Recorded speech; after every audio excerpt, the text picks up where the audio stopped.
சூர்யா மிகச்சரியாக 15 நிமிடம் எந்த விதமான இடையீடும் இல்லாம அவருக்கு நேரம் கொடுத்திருக்கீங்க. அதே நேரத்தை நீங்கள் மற்றவர்களுக்கும் கொடுப்பீங்கன்னு நான் எதிர்பார்க்குறேன். கண்டிப்பா கொடுப்போம். நிச்சயம். இப்போ சார் நிறைய விஷயம் சொன்னார். இன்னைக்கு தமிழ்நாடு பாதுகாக்கப்பட்டிருக்கு. தமிழ்நாடு அரசினுடைய தீவிரமான நடவடிக்கைகளின் காரணமாக பாஜக மற்றும் சங்க பரிவாரங்கள் ஆளுநரோடு சேர்ந்து போட்ட ஒரு மதக்கலவர நாடகம் முறியடிக்கப்பட்டு தமிழ்நாடு பாதுகாக்கப்பட்டிருக்கு அப்படின்னு நான் பார்க்குறேன்.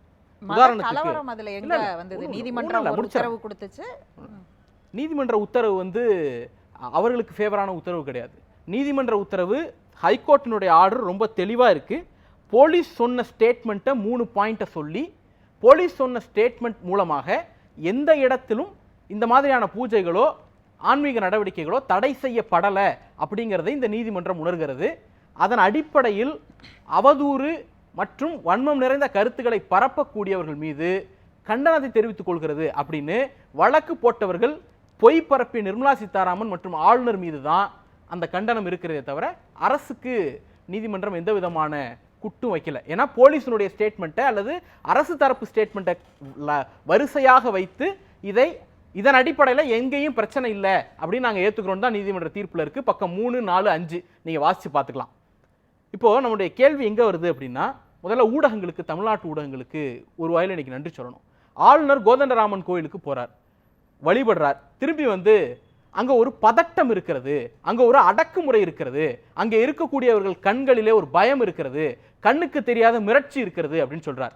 தமிழ்நாட்டு ஊடகங்கள் அங்க இருக்கக்கூடிய பட்டாச்சாரியார் மற்றும் அங்க இருக்கக்கூடிய அர்ச்சகர்கள்ட்ட போய் மைக்க நீட்டினோன்னு அப்படியெல்லாம் ஒன்றும் இல்லைங்க, நாங்கள் நார்மலாக தான் இருக்கோம் அப்படின்னு ஆளுநருடைய அந்த பொய்யை ஸ்பாட்லேயே எக்ஸ்போஸ் பண்ணியிருக்கிறாங்க. அதற்கு முதல்ல நன்றி. நிர்மலா சீதாராமன் அவர்கள் காஞ்சிபுரம் கோயிலில் உட்காந்துக்கிட்டு இது இந்து விரோத அரசு, இந்து விரோத கட்சி என்றெல்லாம் பேசிட்டு இருக்கிறார். எனக்கு சில கேள்வி இருக்கு மேடம். இது அயோத்தியில் நடக்கக்கூடிய ஒரு ஈவெண்ட், ஒரு குடம். அவங்க என்ன சொன்னாங்கங்கிறத முழுசா நான் கேள்வியாவே வைக்கிறேன். அவங்க என்ன சொன்னாங்கன்னா, இங்க ஸ்கிரீனிங் பண்றதுக்கு எங்களுக்கு தடை விதித்தாங்க, நீதிமன்ற உத்தரவு பெற்று தான் நாங்க ஸ்கிரீனிங்கே பண்ணி இருக்கிறோம் அப்படின்னு சொல்றாங்க. பக்கம் 4 ராமர் நிரூபித்து விட்டார்னு சொல்றாங்க. ஹைகோர்ட்டினுடைய தீர்ப்பு இன்னைக்கு வந்த ஆர்டர் பக்கம் 4ல முதல் பேரா ஸ்டேட்மெண்ட்ல என்ன சொல்றாங்க அப்படின்னா, ரொம்ப முக்கியமா சொல்றாங்க, எந்த விதமான தடையும் இல்லைன்னு அரசு சொல்லுது, அதை நாங்கள் ஏற்றுக்கொள்கிறோம், அதுதான் தீர்ப்பு. அப்ப நிர்மலா சீதாராமன் அவர்களுக்கு நீதிமன்றமே பதில் சொல்லிடுச்சு. இப்ப என்னுடைய கேள்வி என்ன அப்படின்னா, அயோத்தியில் நடக்கக்கூடிய ஒரு குடமுழுக்கு, அதுல நீங்க யாராவது பதில் வாங்கி கொடுத்தீங்கன்னா தேவலாம். ஏன்னா அதனுடைய கட்டுமான குழுவினுடைய தலைவராக இருந்த இவர் போன மாசம் பிடிஐக்கு ஒரு செய்தி கொடுக்கிறார். அவர் நிரிமேந்திர மிஸ்ரா. அவர் என்ன சொல்றாருன்னா, 3 அடுக்கு மொத்தம், 1 அடுக்கு தான் வேலை முடிஞ்சிருக்கு, 2 அடுக்கு இன்னும் வேலை முடிகிறதுக்கு டிசம்பர் மாதம் ஆயிடும், அதற்கு பிறகுதான் முழுமை அடையும் அப்படிங்கிறார். குடமுழுக்கு அப்படின்னு ஒரு பதம் சொல்றாங்க, அதை கும்பாபிஷேகம், இன்னொரு பதம் இந்த பிராண பிரதிஷ்டை. ரெண்டும் ஒன்னா, எனக்கு தெரியல, ஏன்னா எனக்கு சமஸ்கிருதம் தெரியாது, அதனால ரெண்டும் ஒன்னா.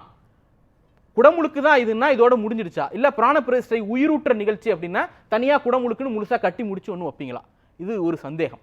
அடுத்தது இவங்க என்ன சொல்றாங்க, லைவ் ஸ்ட்ரீம் பண்ணணும் அப்படிங்கிறாங்க. அது அயோத்தி இருக்கக்கூடிய ஒரு பகுதியில் நடக்கக்கூடிய ஒரு கோயில் திருவிழா. தமிழ்நாட்டில் எத்தனையோ கோயில் திருவிழா நடக்குது. எங்க பாண்டி கோயில்ல பல ஆயிரக்கணக்கான ஆடுகளை வெட்டி நாங்கள் வருடம் பூஜை பண்றோம். கள்ளழகர் கோயிலில் வருடம் லட்சக்கணக்கான பக்தர்கள் மத்தியில் கள்ளழகர் ஆற்றில் இறங்குறார். மீனாட்சி அம்மன் கோயிலுக்கு திருவிழா நடத்துறோம், பகவதி அம்மன் கோயிலுக்கு திருவிழா நடத்துறோம், எல்லா அறுபடை வீடுகள்லையும் முருகன் கோயிலையும் சூரசம்பார நிகழ்ச்சி நடக்கிறோம். இதையெல்லாம் இந்தியா முழுக்க இருக்கக்கூடிய எல்லா ஆலயங்கள்லையும் ஏன் இதுவரைக்கும் லைவ் பண்ணணும்னு பாஜக கேட்கல. அப்ப இங்க இருக்கக்கூடிய இந்து மக்களுக்கு நாட்டார் தெய்வத்தை, அம்மன் வழிபாட்டை, சைவ வழிபாட்டை, இந்த மாதிரி பிற வழிபாட்டு முறைகளை நம்பக்கூடிய இந்துக்களுக்கு எதிரியாக பாஜக இருக்கிறதா?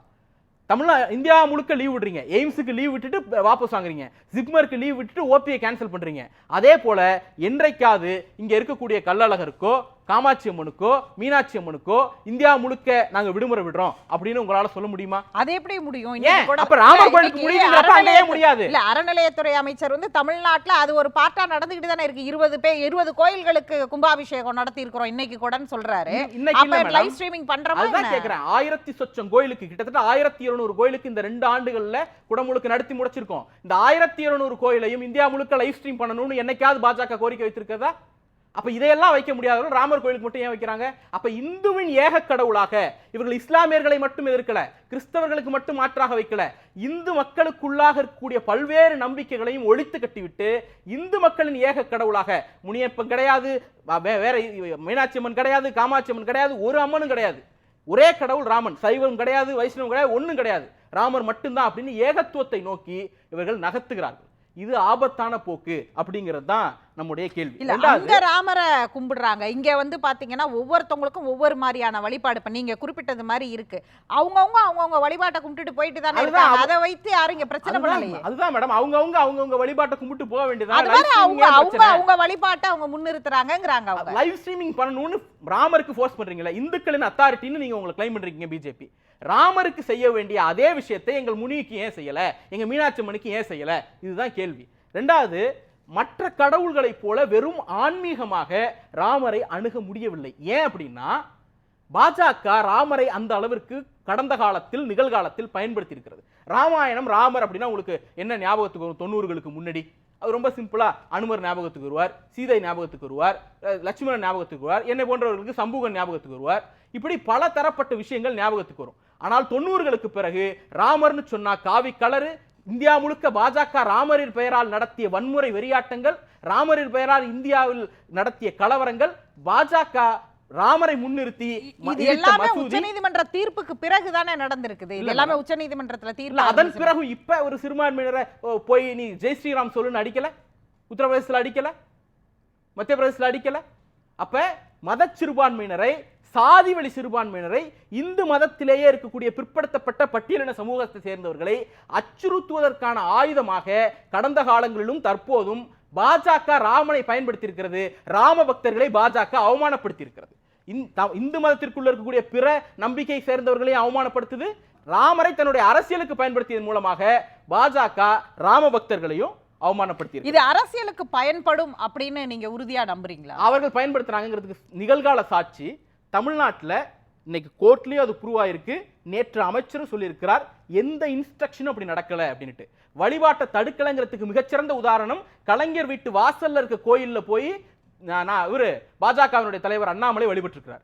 அதுவே பெஸ்ட் எக்ஸாம்பிள். எந்த விதமான தடையும் எங்கேயும் நிகழ்த்தப்படல அப்படிங்கிறதுக்கு. இதை இவங்க தமிழ்நாட்டில் மட்டும் பண்ணல, ஒரு சமூக பதட்டத்தை ஏற்படுத்துறதுக்கான முயற்சியை தமிழ்நாட்டில் மட்டும் பண்ணல.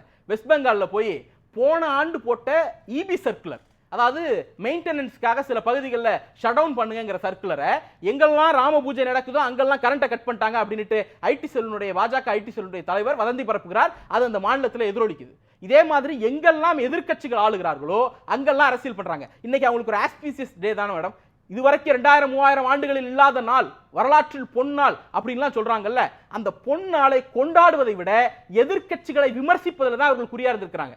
தமிழ்நாட்டில் ஒரு பிரச்சனை, எல்இடி அகற்றிட்டாங்க அல்லது அனுமதி கொடுக்கல அப்படிங்கறது தமிழ்நாட்டில் இருந்து உரியவர்களுக்கு திருப்பி அளிக்கணும்னு சொல்றாங்களே நிதியமைச்சர். பறிமுதல் பண்ணதை திருப்பி கொடுக்கணும் இல்ல. நிர்மலா சீதாராமன் அவர்கள் ஒரு ட்விட் போடுறாங்க மேடம். தமிழ்நாட்டில் இந்த மாதிரி மத வழிபாட்டுக்கு, ராம வழிபாட்டுக்கு தடை இருக்கு அப்படின்னு ஒரு ட்விட் போடுறாங்க. அது தமிழ்ல போடுறாங்க. அடுத்த ஒரு 3-4 நிமிஷத்துல ஹிந்தியில போடுறாங்க. உங்களோட இன்டென்ஷன் என்ன? நீதி கேட்கிறதா, இல்லை தமிழ்நாட்டு அரசு இந்துக்களுக்கு எதிரான அரசு, தமிழ்நாடு இந்துக்களுக்கு எதிரானது அப்படிங்கிறதை ஹிந்தி பேசக்கூடிய மாநிலங்கள்ல பரப்பி அரசியல் ஆதாயம் தேடுவதா?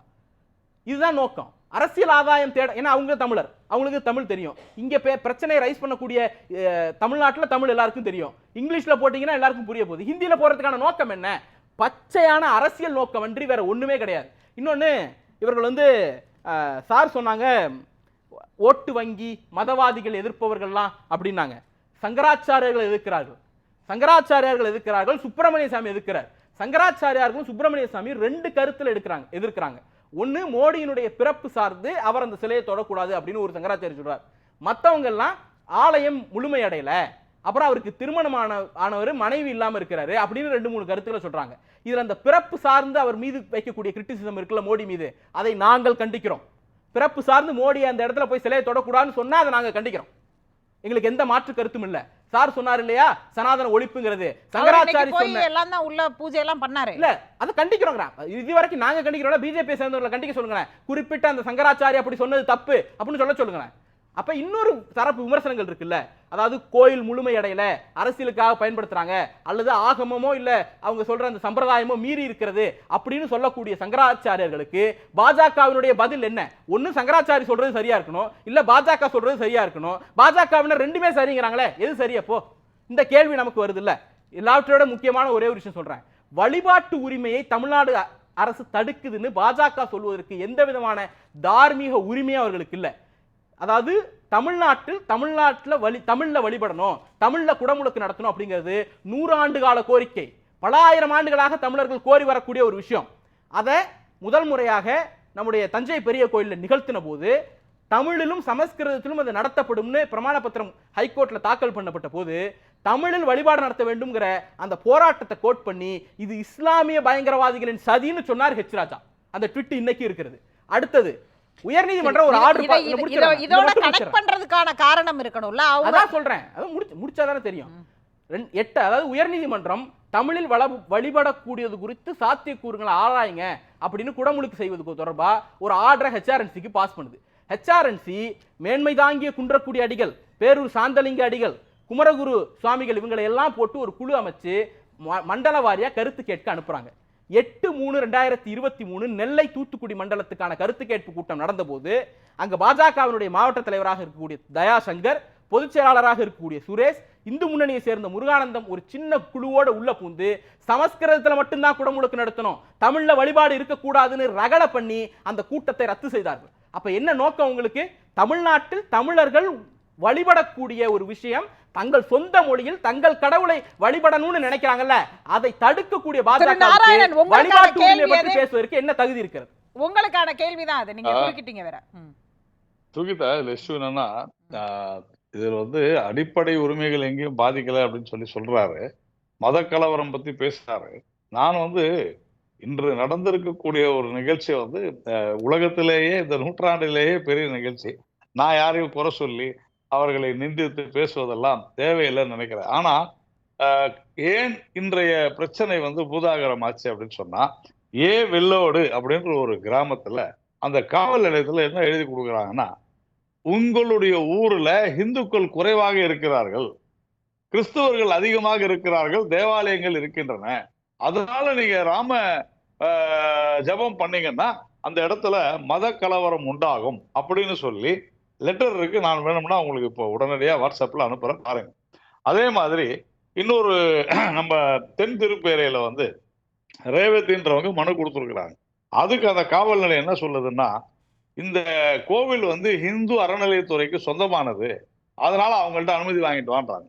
கன்னியாகுமரியில என்ன சொல்றாங்கன்னா, இங்க கிறிஸ்தவர்கள் அதிகமாக இருக்கிறாங்க, நீங்க அந்த பக்கம் போய் ராமர்னு எதனா பேசினீங்கனாலே உங்களை தாக்குவாங்க, இங்க மத கலவரம் உருவாகும்.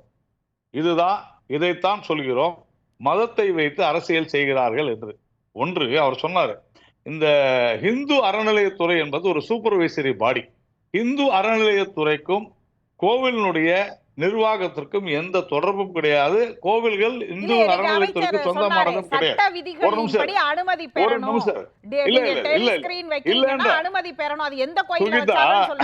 சுகிதா, ஒரு நிமிஷம். நானு இந்து அறநிலையத்துறைக்கு கோவிலை நிர்வாகம் செய்வதற்கே உரிமை இல்லைன்னு சொல்லிட்டு இருக்கிறோம். அப்புறமா ஒரு மினிஸ்டர் சொன்னது என்ன பேசுவீங்க? இந்து அறநிலையத்துறை சட்டவிரோதமாக கோவில்கள் இருக்குதுங்க, அதான் உண்மை. அதான் 500 கோயில் அடிச்சீங்களே சார், அப்படியே சார்? ஐயா நான் முடிச்சிடுறேங்க. குஜராத்ல 500 கோயில் அடிச்சீங்களே. இருங்க, திரும்ப அடுத்த கட்டத்துக்கு போறோம். இல்ல நான் இந்த மாதிரி ஆர்குமென்ட் எல்லாம் அது என்ன தொடர்ந்து இந்த இந்து அறநிலையத்துறை பேசுறோம். இன்னைக்கு இது அரசியலமைப்பு சட்டத்துக்கு தான் நீதிமன்ற தீர்ப்பு வழங்கி இருக்கு சார். இன்னைக்கு நீதிமன்ற தீர்ப்பு இந்து அறநிலையத்துறையுடைய தீர்ப்பை வழங்கி இருக்கு. கரெக்ட். என்ன சொல்றதுக்கு உத்தரவு போட்டிருக்கு. ஏன்னா அந்த இடத்துல நிர்வாகம் இல்லாததுனாலதான் அறநிலையத்துறை இருக்குது. நிர்வாகம் ஏன் இல்ல, அதான் விஷயமே. அதைத்தான் நாங்க சொல்லிக்கிட்டு இருக்கோம். பெரிய சப்ஜெக்ட். அதனால இதற்கு அந்த நிர்வாகம் இல்லாத போனதற்கு காரணம் இந்து அறநிலையத்துறை. நான் என்ன கேட்கிறேன், கிறிஸ்தவர்கள் அதிகமாக வாழும் பகுதிகளில் இந்துக்கள் இருக்கக்கூடாதுன்னா தமிழ்நாட்டில் அப்படின்னு சொல்றாங்க காவல்துறை. தமிழ்நாட்டில் அதிகமா இந்துக்கள் இருக்கிறாங்க, 85% இருக்கிறாங்க. மீதி கிறிஸ்தவர்களும் அவசரப்படாதீங்க.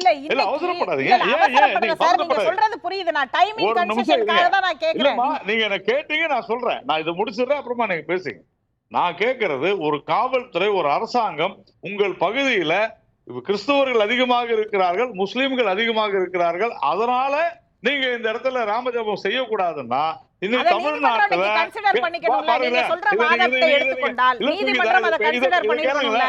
இத வந்து நீங்க பேச விட மாட்டீங்க. கொஞ்சம் 2 நிமிஷம் அமைதியா.